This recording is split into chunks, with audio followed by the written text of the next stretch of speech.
Hello, my YouTube subscribers. Today I'm talking about how to survive, how safety planning if you realize that you're experiencing domestic violence um, relationship. So, what are you gonna do?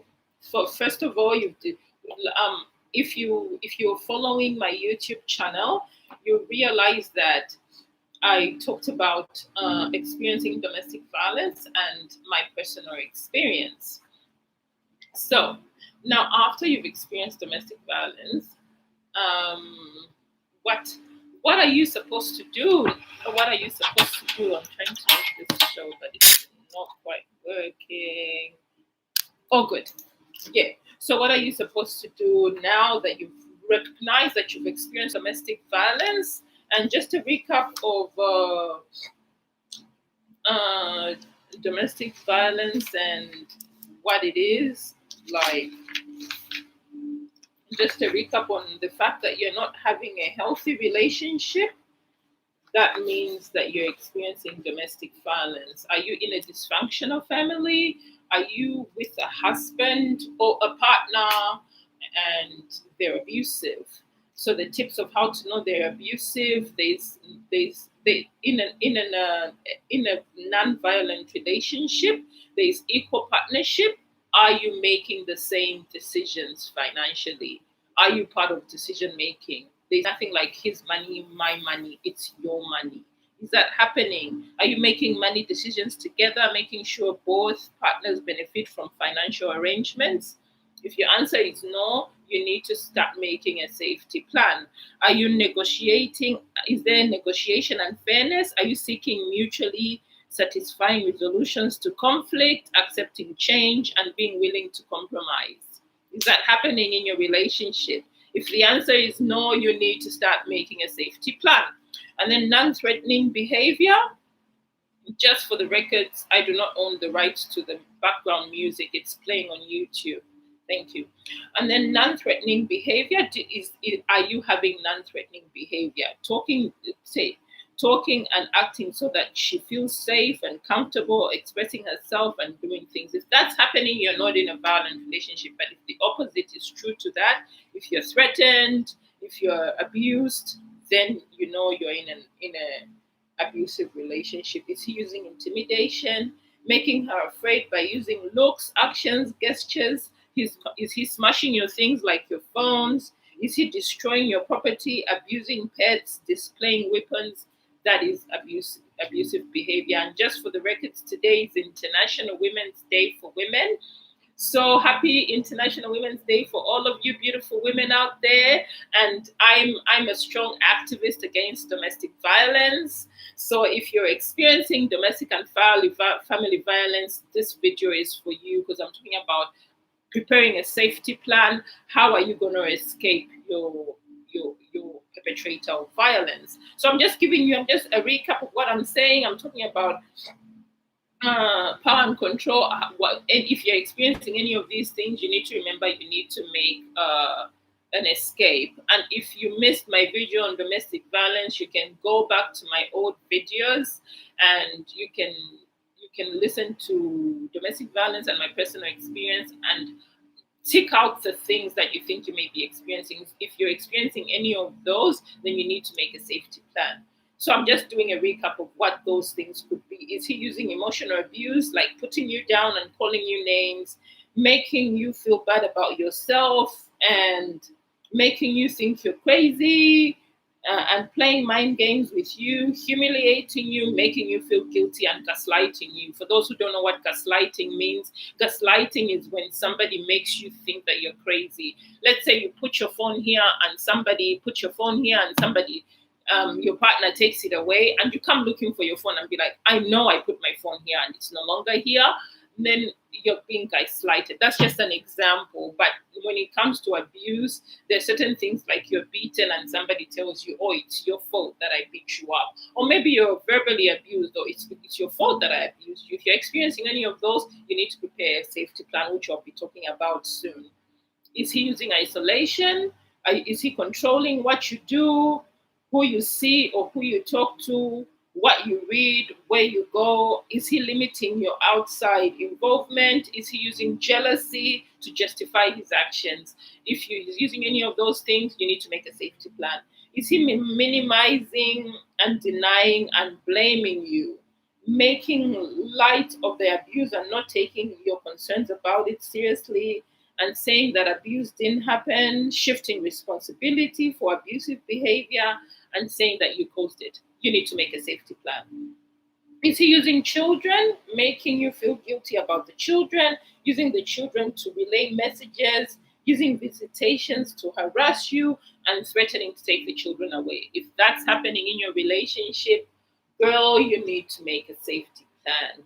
And is he using male privileges, treating you like you're a servant, making all the big decisions, acting like the master of the castle, and being the one to define men's and women's role? Is that happening in your relationship?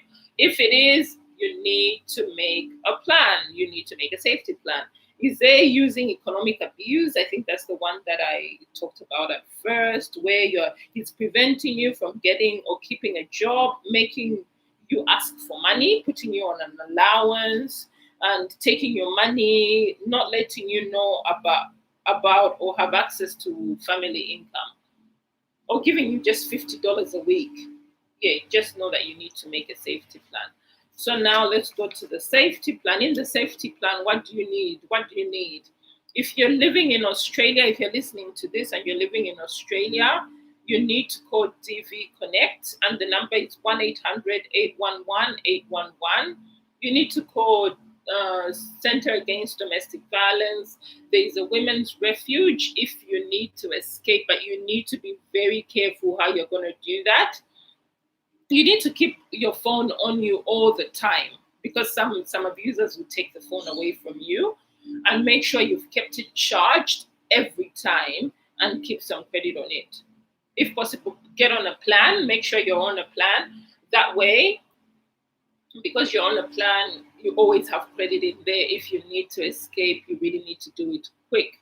Now, friends or neighbors you could tell about the abuse, you need to tell somebody. You can't keep keeping it a secret, because if you keep it a secret, abuse thrives in secrecy. You remember, I don't know if you've heard of a lot of pedophiles. They tell children, don't tell anyone. If you tell anybody, you're going to be in trouble. It's the same with domestic and family violence. Men would like it if you keep quiet. Don't tell anybody, because you're exposing us. Don't expose us. Just keep it to yourself. You can't keep such a thing to yourself. It's not safe. And that's why a lot of people have ended up being killed. You need to be very careful with that. So you make sure you've told your friend, and make sure that if in case you give them a sign or something, ask them to call the police if they hear angry or violent noises, which means you really need to be good to your neighbors. Make sure you let them know, this is what I'm going through. If you hear anything, call the police, because probably I'll be unable to call the police. Sometimes when we're in an abusive relationship, it's difficult for you to pick up the phone and call 000 because you may be unsafe. That can be a time when he can take your life away. So you need to make sure you tell the neighbors, if you hear me scream, if you hear anything, just make a code word so that you are safe. We've lost a lot of women to their partners, to their husbands, people who should have been protecting them, people who should have been keeping them safe. We've lost a lot of them. So today, it's at International Women's Day. It's all about women. Women, we need to shine. And we need to be in healthy relationships. If we're not in healthy relationships, we need to learn to walk away. So make up a code word that you can use when you need help, so your neighbors will know, or your friend. Or if you can quickly text it to your friend or somebody, do that. How to get out of your home safely. Practice ways to get out. Keep your purse and car keys in a place you can easily find them. If you need to leave quickly, consider having spare keys cut and left in a safe place. So for me, I always leave my car keys by the door. So for you, it can be another safe place. I don't know what it is. It's up to you. It's your decision. And then position yourself in safer places in your home where there are exits and no weapons. Especially don't be near the kitchen with their knives. That's not a safe place. Make sure you, no matter what's happening, if the conversation, if you notice that the conversation is getting heated up, try to be moving closer to the door. After all, he can't read your mind because he's upset at this stage. He's not reading your mind, but you've got a safety plan. And if you've got children, you need to practice some safety drills with them. So keep your purse and car keys in place. You can easily find them if you need to leave quickly, considering having spare keys cut and left in a safe place. It can even be somewhere outside safe. Just consider, I don't know, sometimes you can't have it because women, we don't always have pockets because sometimes you can be wearing a dress, but just find a spot where there's safe car keys. I normally just hang them near the door. So if I needed to escape, I could easily just get them, open the door, and quickly leave because you need to have planned it already in your head. Position yourself in safer places in your home where there are exits and no weapons. If you feel abuse is going to happen, try to move to one of these safer areas because you know your partner very well. You definitely know that it's about to get messy. So you can feel it in your body. The Holy Spirit, if you're Christian, it will tell you. For those who are not Christian, you've got your gut feeling, your inner being. It will tell you that, oh, I'm feeling unsafe. Every human being has this thing, like I'm feeling unsafe now. So you move closer to the door, move closer to an exit where you can even easily leave. You do not want to lose your life. You can't lose your life to a man who is abusive. It's not fair. And besides, it's against human rights to be killed, to kill somebody else. But these people who are abusive normally are narcissistic. And some of them, they think what they're doing is okay. You need to remember that. Some people who are abusive, especially men, think that what they're doing is okay. So if for you who's been staying hoping that they'll change, forget it. They won't change. Some men think that abusing a woman is okay. Putting a woman in her place is okay. So I feel like you should make sure that you don't wait for them to change because they'll never ever change. They'll never ever know that what they're doing is wrong. Just because to them maybe their dad treated the mothers that way, or the older brothers treated their wives that way, or their uncles treated their wives that way. Most of these things are generational curses. They're in the family. Normally it's very rare for a man who came from a very healthy home to be abusive to his wife and his children. It's very rare. Statistics are very low. But for a man who was raised in abuse in a volatile home, the only thing he's learned is abuse. So for you, if you're waiting for him to change, you're kidding yourself. It's not gonna happen. He was raised by an abusive mother. He was raised by an abusive father. So you're gonna pray and fast. Come on, let's use prayer and fasting for better things. Such people don't change. The percentage, like I told you in my other video, is 1%. 1% change. Now, if you're waiting for you to be under the 1%, that's like waiting to win lotto. It rarely happens. It rarely happens. You're better off saving money. So it's the same with this thing. You're better off saving your life because the probability of this man changing is very, very little. He was brought up in an abusive home. That is the chances of that are 99.99%. And so that's all he learned. If somebody was brought up in a healthy home, where did he learn to start abusing another person? Nowhere. Yeah, so position yourself. I've already talked about that. If there are any weapons in the house, think about ways that you could get them out of the house or make them less easily accessible. Put knives in drawers rather than on benches. Make sure they're locked away if you can, because a person who's upset cannot easily access a place that is that a place where the knives are if it's locked. But if they're right on the kitchen bench, he can easily access it. So make sure that you put them away. Even if you do not intend to leave, think of where you could go. Even if this is on short-term basis, think of how you might leave. Try doing things that get you out of the house, taking out the rubbish, You can pretend you're going to take out the rubbish.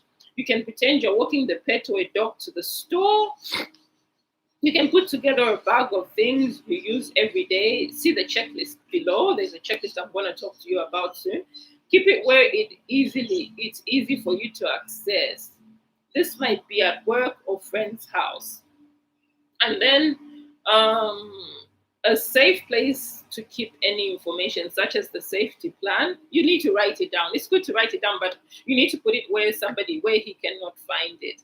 And then do not share posts publicly, e.g. on social media. Your safety plan or technology safety information are put anywhere it may be viewed by the abuser. Because some abusers, like I told you in my video about domestic violence and my personal experience, some abusers actually have they have tracking devices. So if you've put it on your computer, he can easily access it, especially if he is able to access your computer, or if you're using his computer or even your phone. And then you always review your safety plan, because normally abuse escalates. Men who are abusive, I did acknowledge in the other video that there's some women who are abusive, but the statistics are very, very little. They're higher statistics of men abusing women than they are of women, because usually men are made stronger than women. So yeah, the statistics are very low. For men experiencing abuse, I acknowledge you and I feel you. I just want to put it out there that there's some men who have experienced domestic and family abuse, but the statistics are very minimal. They're higher statistics of men hurting women and being perpetrators of violence. So if you consider leaving an abuser, think about safe places you could go if you leave your home, people who might help you if you left. Think about people who will keep a bag for you. Think about people who might lend you money. Make plans for your pets. Remember to contact DV Connect 1-800-811-811 for refuge and safe and pets support. So for me, when I was about to leave the abuser, I always used to put some money aside, and I used to take it to my adopted mom. She lived 5 houses away from me. So so every time I got paid, I gave her money cash. I went to the bank, got it out, gave her cash, just in case if I transferred it to another account, he would find it. So gave her cash, and she always kept cash. She kept my computer just in case I needed to leave. She kept my valuables, just things that were things I knew that were important, that I knew I couldn't walk away with them, especially that I had 2 kids at the time. So you have to be careful about that. And if you're thinking of going away for just a few weeks, I'm a bit cringy. That's a bit cringy for me, because such people don't change. You really need to get huge support, and then keeping change for phone calls or getting a cell phone, having enough identification to obtain a new phone account. Yes, you need to change your phone if you need to. Opening a bank account or getting a credit card in your name, one that is unknown to the abuser and addressed to a safe place.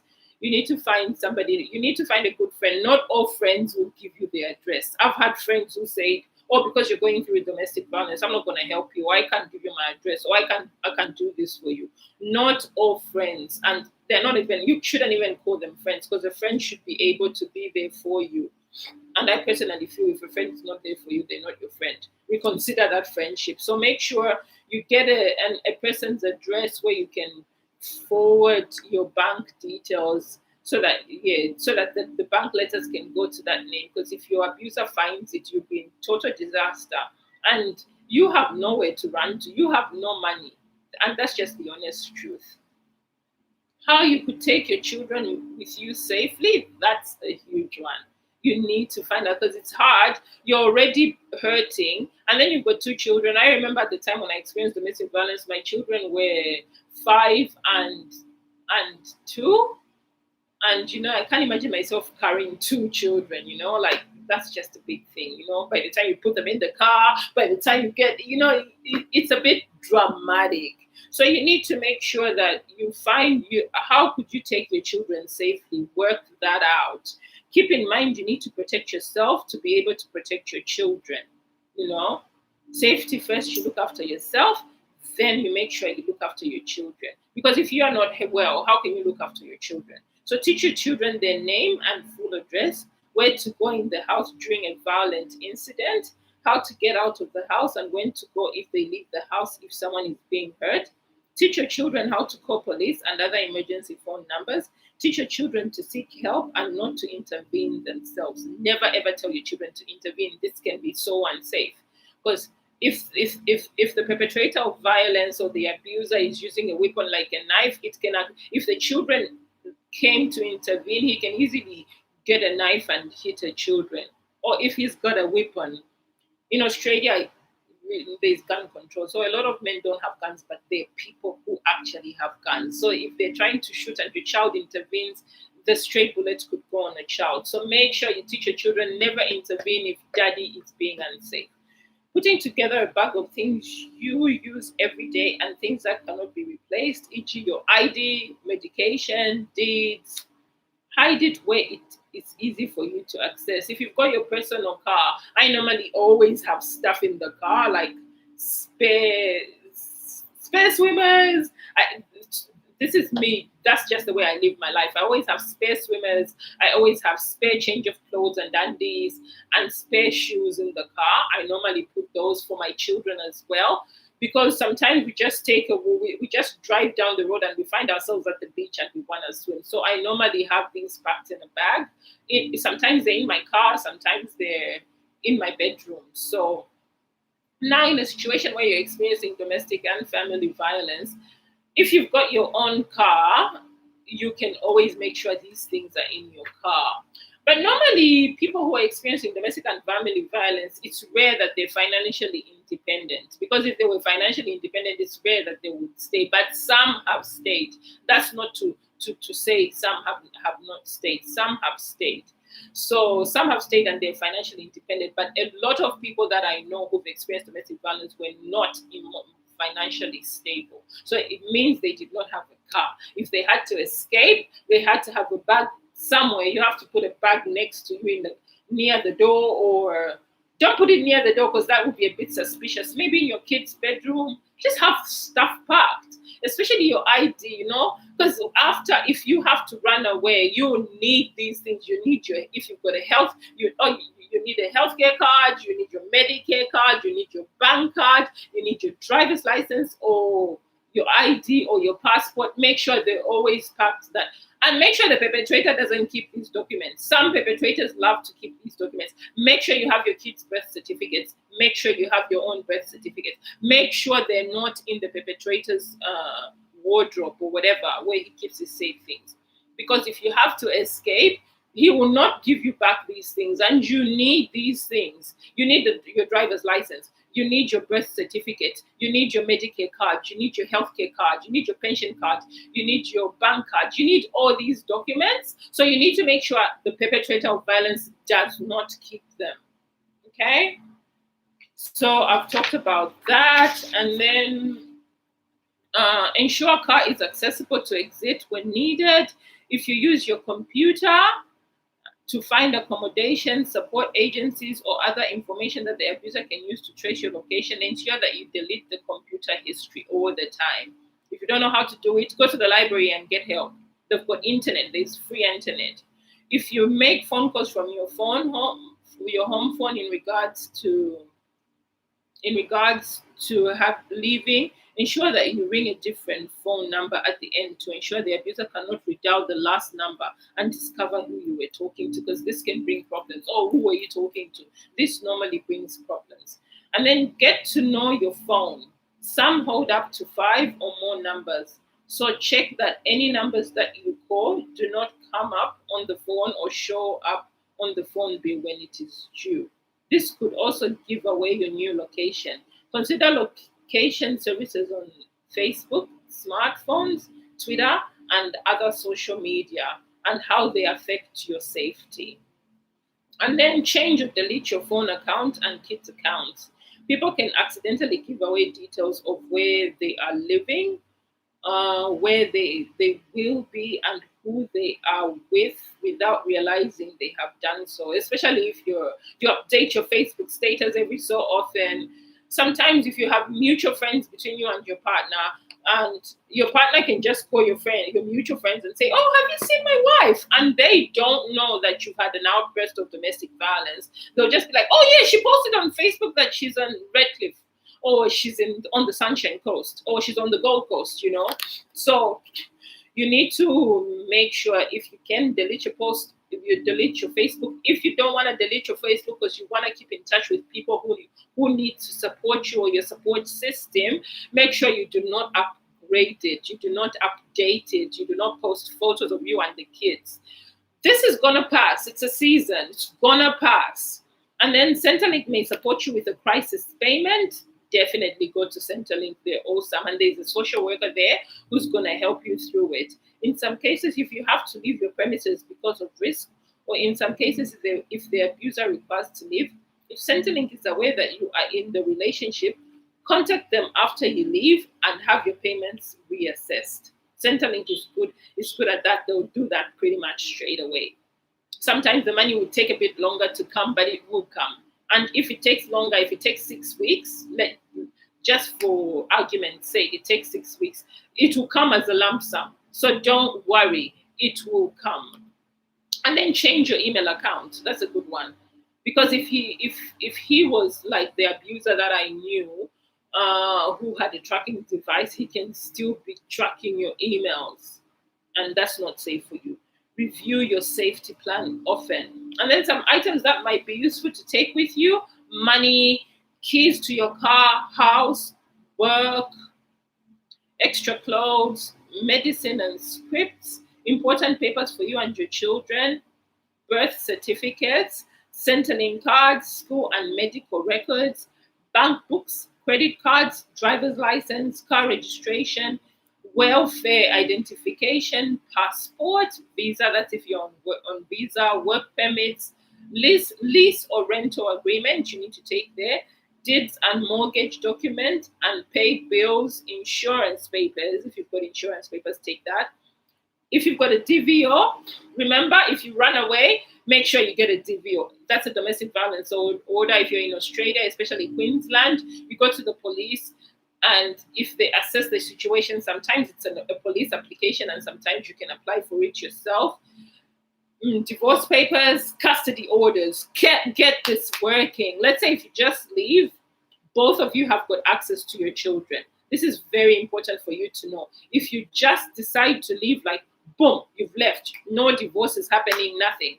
The moment you decide to leave, you need to make sure that you get custody of the children. So straight away, go to legal aid. If you've got money for a lawyer, get a lawyer straight away, because you need custody of the children. Otherwise, if he chose to pick up the kids from school, he's got access to the children just like you do. So he can take them. The police will not do anything. They will not take the children and say it's a kidnapping, because it's not. They're his children too. And you say when you get legal aid, they'll help you get custody orders made, and then you can make your arrangements of how you're going to see the kids. That way, you know you're safe, you know you're covered. And then address book, mobile phone number, charger, laptop, iPad, Wi-Fi devices, etc. Your pictures, your jewelry, and things that mean a lot to you, make sure you take them, because it's unlikely that you go back to the abuser home if you're the one leaving. If you stay in the home, I stayed in the home because I had a good police person who worked with me. I stayed in the home, so I never lost any of the valuables. Instead, he lost everything. So at the end of the day, yeah, if he leaves, normally the police will come with him to come to your premises, and he'll get stuff with the police there, so you're safe. And sometimes they'll ask you to leave, or there'll be 2 or 3 policemen, so one of them will be guarding him and another one will be guarding you. So you you'd be safe if he's the one who's left the property, which is so good because maybe the neighbors have called the police and then he's left the property. So it's good, you don't have to worry about these items. But in case you're the one who has to run away, you need to worry about these items. So like picture jewelry and things that mean a lot to you, items for your children, toys, blankets, copies of your CD and USBs with your family photos. So consider getting certified copies of important documents, license, passport, birth certificates, banking details, property, rental agreement, etc., etc. And if you could post them to a trusted relative or friend, that would be good. Now, if you have left the abuser, think about your safety. This is still important, even though you've removed yourself. If you go to CADA, Center Against Domestic Violence, they'll normally give you a camera. So they'll give you home security cameras. They'll give you a doorbell that detects anybody who comes to your door. And that way, yes, you know that if somebody, and pretty much everything is on your phone. I've got my camera, my home's camera and my doorbell. It's all on my door. So if somebody comes, I can see them on my door. You're still not safe. You haven't left safety yet. But you're better off that you're not in the home with the abuser. But when you leave, make sure you contact all these places. There's so many places that can help you. And then getting a mobile phone with a blocked number, make sure you block his number. Check that your phone has not had a GPS or phone finder installed that the abuser can track you with. Turn off location services. Getting a domestic violence order from the court, that's a good one because it provides safety. And it's a good evidence for you to get victim assist. You can go to victim assist and they can give you a payout of loss of income because you're unable to work, because you've experienced domestic and family violence. They can help you move they can pay for your relocations. So make sure you get a domestic violence order. That is so important.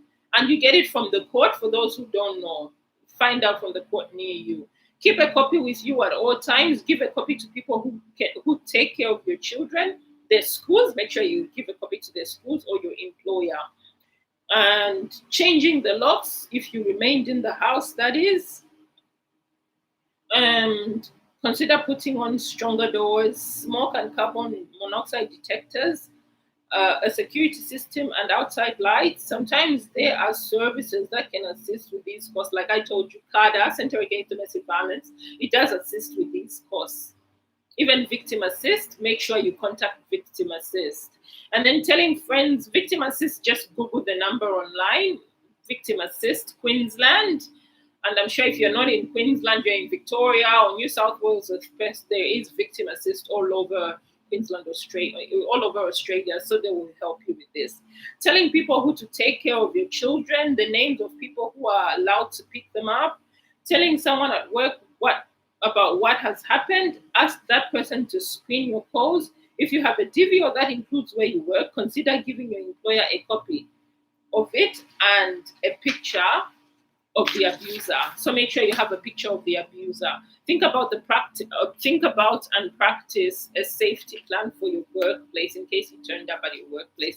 It's very unlikely for him to turn up at your workplace because they're normally very scared of other people. Abuse normally happens in isolation, in a confined place, because abusers, if they notice that other adults are watching, they will not abuse you. They'll be really scared.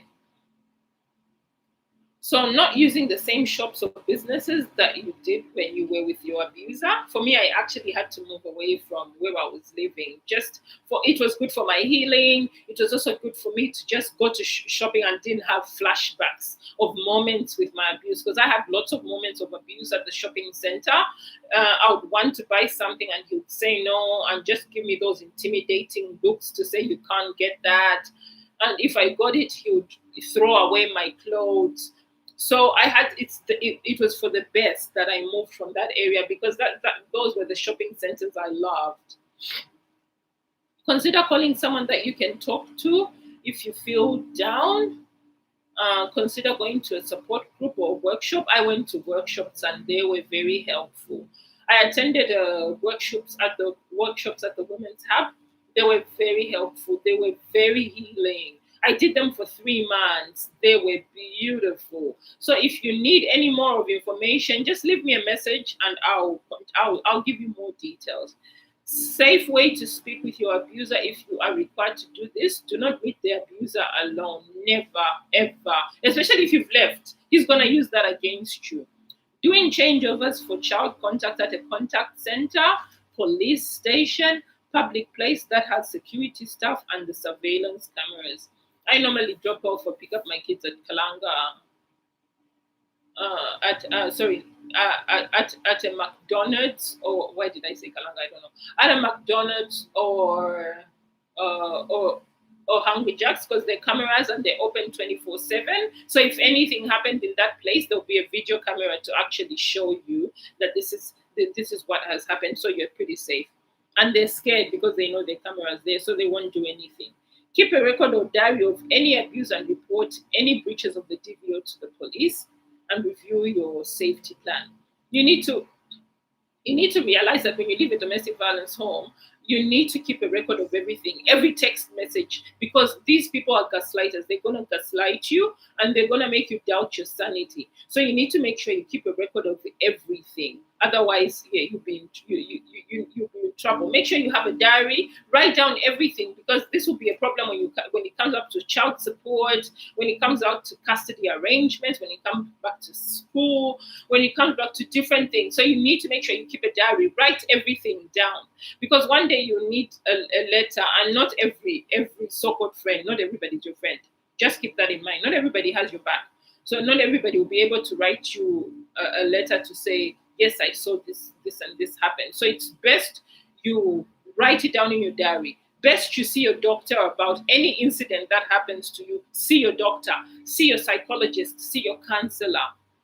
Go to the police, speak to your school. That way you have records, you have tracks of everything, and I mean everything. You need it documented. If it's not documented, when it's time for you to give evidence, you have nothing to lay back on. Now, there is a warning here. Abusers often try to control their victims' lives. When abusers feel a loss of control, like when victims try to leave them, the abuse often gets worse. Take special care when you leave and continue being careful even after you have left. Okay? Because this is a dangerous time for you. This is a time when he can attack you. A lot of women have been killed at the time they left. Hannah Baxter was one person we lost with her children. She had actually left, and he followed her at a certain place and he burned her and her kids. So you need to realize that now this person has lost control. They because you are like their drug, you are their obsession. So now that you've left, he gets agitated, he gets anxious, and it's like, what am I going to do with themselves? And that's the situation we had in Hannah Baxter, where he followed her, he was tracking her down, he followed her and he killed her and her kids. And may their soul rest in peace. But at the end of the day, let that situation not happen. So there's so many places to call. There's Center Against Domestic Violence. Their numbers are 5498-9533, Redcliffe 3283-6930, Strathpine 3205-5499. You can get all the information on their website. Just go for Center Against Domestic Abuse. And then make sure you can call DV Women's Line, which is 1-800-811-811. DV Connect Men's Line, 1-800-600-6336. Parent Line, 1-300-301-300. Sexual Assault, 1-800-010-120. Police Link, 131444. If it's an emergency, please call 000. Thank you. Bye.